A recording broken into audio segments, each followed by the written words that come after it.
US President Donald Trump will claim America is leading the world on environmental issues in a speech within a couple of hours. But statistics from the Environmental Protection Agency show that over the last 2 years, pollution in the US has increased. Andrew Chappelle has more. I want the cleanest air on the planet, which, by the way, now we have. It's gotten better since last year, even better. President Trump's statements about the environment have drawn criticism years before he began campaigning for the White House. Trump said he believed global warming was a hoax created by the Chinese to hurt the U.S. economy. In office, he announced the U.S. withdrawal from the 2016 Paris Climate Agreement, an international effort to limit the rise of global average temperature by 2030, and he began revoking laws aimed at protecting the environment. More recently, he's also claimed, "You know, we have the cleanest air in the world in the United States, and it's gotten better since I'm president. We have the cleanest water. It's crystal clean, and I always say I want crystal clean water and air." Data from the Environmental Protection Agency shows that the number of bad air days jumped 20% in 2017, which was also the first year of Trump's presidency. A report by the State of Global Air, which is backed by several U.S. universities, ranks the U.S. as 8th best in the world in terms of particle pollution, which is linked to tens of thousands of premature deaths each year. Under Trump's presidency, more than 80 environmental rules and regulations have been repealed, withdrawn, or weakened, most aimed at reducing air pollution and emissions. Some environmental watchdogs say these changes will increase greenhouse gas emissions, and by the end of the century, cost the U.S. economy hundreds of billions of dollars a year. According to the Pew Research Center, a majority of Americans now believe that climate change is affecting their local area, and a third say it's affecting them personally. Andrew Chappelle, Al Jazeera. Well, Hannah Safford is a researcher at the University of California, Davis Policy Institute for Energy, Environment, and the Economy. Joins us now by Skype from Davis, California. Good to have you with us. So the numbers don't seem to support what Donald Trump is talking about and how his administration is leading the world. What are his claims based on then?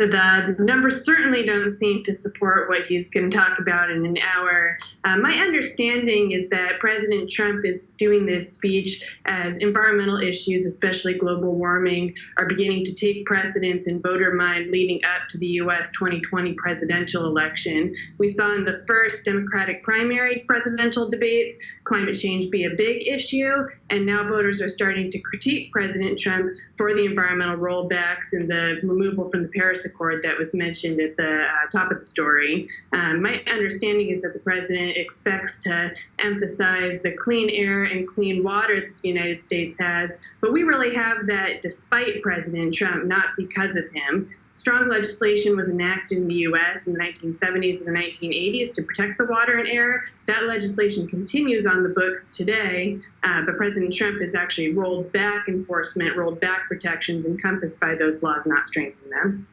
The US president talks about things like clean, pure, beautiful, clean coal.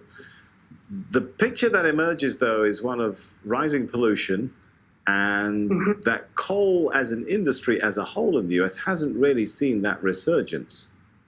That's right. I mean, clean coal is really an oxymoron. We can talk about the difference between coal and cleaner coal. There are ways that you can capture some of the emissions from burning coal, but really what we need to be doing is transitioning to a coal-free, fossil fuel-free economy, which was the plan that President Obama had started the United States on. Now we're seeing Trump return to clean coal and make clean coal or cleaner coal the emphasis of his administration. Energy strategy. That's really far from reaching the potential that we could if we were transitioning to non-coal energy sources. All right, well, so where does this leave, do you think, the Trump administration's policy on the climate going forward? We've already had, of course, the withdrawal from the Paris Climate Accord. Where do you expect that to go further?